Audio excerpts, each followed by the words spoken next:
On the night of September 1st, 1859, people all over the world walked outside and looked up at a sky that was on fire. Not with clouds, not with lightning, the whole sky was glowing. Curtains of red and green light rippled from horizon to horizon, so bright that in some places birds woke up and started singing, and miners in the Rocky Mountains climbed out of bed and began cooking breakfast, certain the sun was coming up. It was 1 in the morning. In the Caribbean, people who had never seen such a thing in their lives watched the tropical sky turn blood red. In cities, you could read a newspaper outside at midnight by the light of it alone.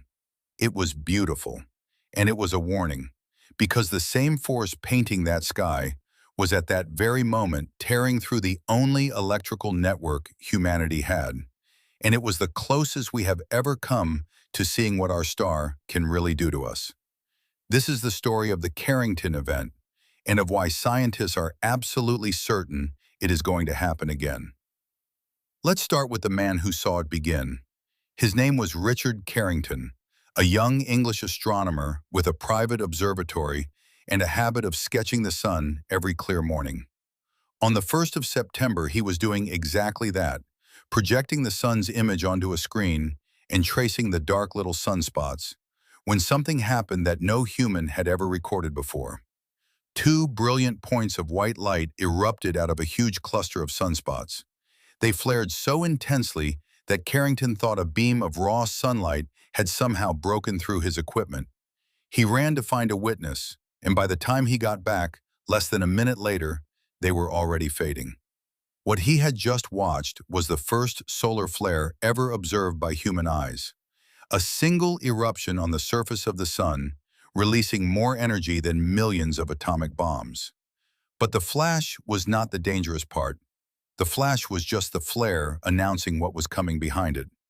Because that eruption had also hurled a gigantic cloud of magnetized, electrified gas out into space. Billions of tons of it, a piece of the sun itself, blasted straight toward Earth. Scientists call this a coronal mass ejection. Normally, a cloud like that takes several days to cross the distance to Earth. This one arrived in around 17 hours. It moved so fast because, we now believe, an earlier eruption had cleared the road ahead of it, like a snowplow, letting this one race through the empty lane at incredible speed. And when it slammed into Earth's magnetic field, the entire planet lit up. That is what people were staring at. Those glowing skies were not magic.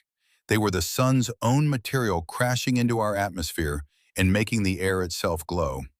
The same process that makes the northern lights, except this time it was happening over Cuba, over Colombia, over Hawaii.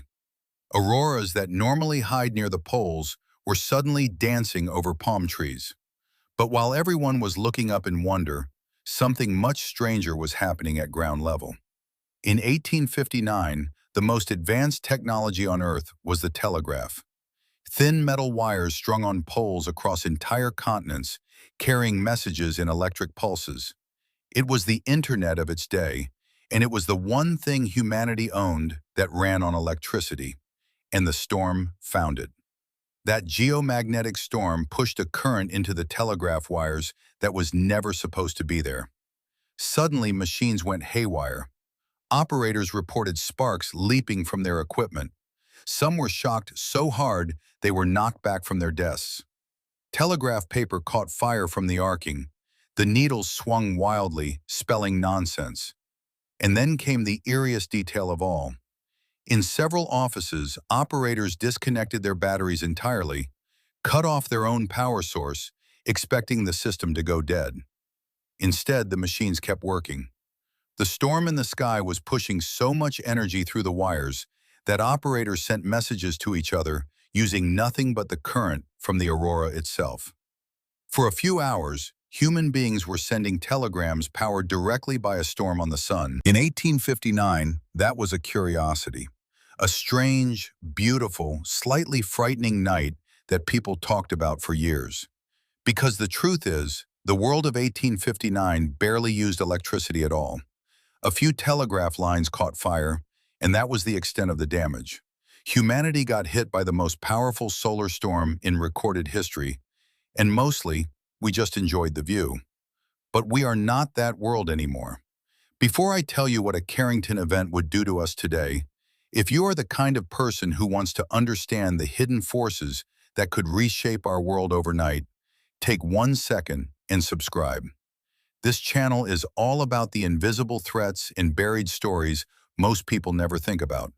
And there is a lot more coming. Okay, back to the sun, because here is the uncomfortable part. Everything that made 1859 safe is gone. We have wrapped our entire civilization in wire. Think about what that storm actually did. It induced electric currents in long metal conductors.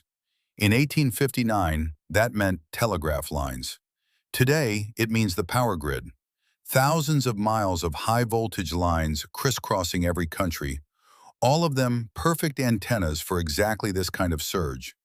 The real danger is the transformers. These are the giant machines that step electricity up and down as it moves across the grid. A powerful geomagnetic storm can push direct current through them until they overheat and burn out from the inside. And here is the terrifying detail.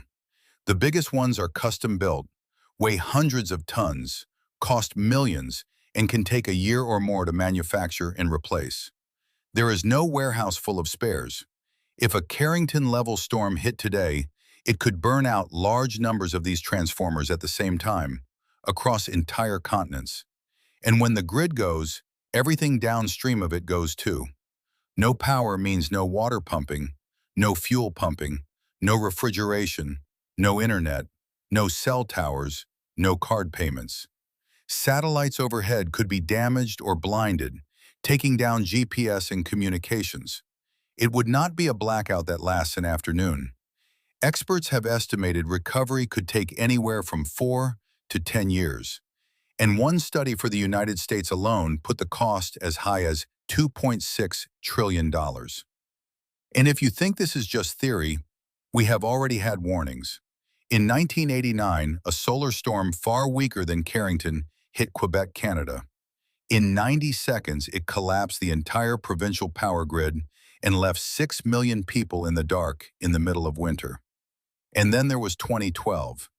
In July of that year, the sun launched a coronal mass ejection every bit as powerful as the one in 1859. It tore across Earth's orbit at more than 4 times the speed of a normal eruption. The only reason you have never heard about it is timing. It crossed the exact spot where Earth would be, but our planet had already moved past. We missed a direct hit by about 9 days. 9 days. That is the entire margin between the world you live in now and a global catastrophe.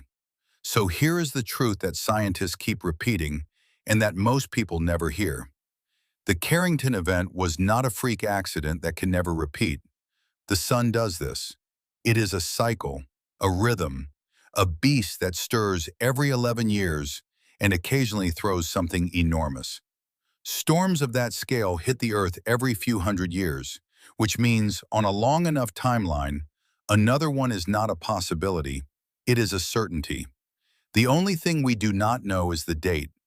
We remember the fires and the floods and the earthquakes because we can see them coming.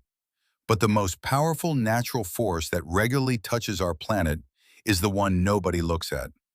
It is 93 million miles away.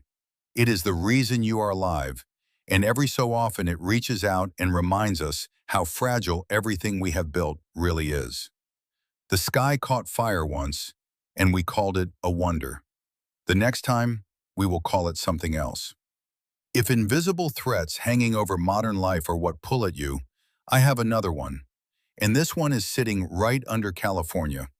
2 enormous faults, waiting. Go watch that one next. It is on screen now. I will see you there.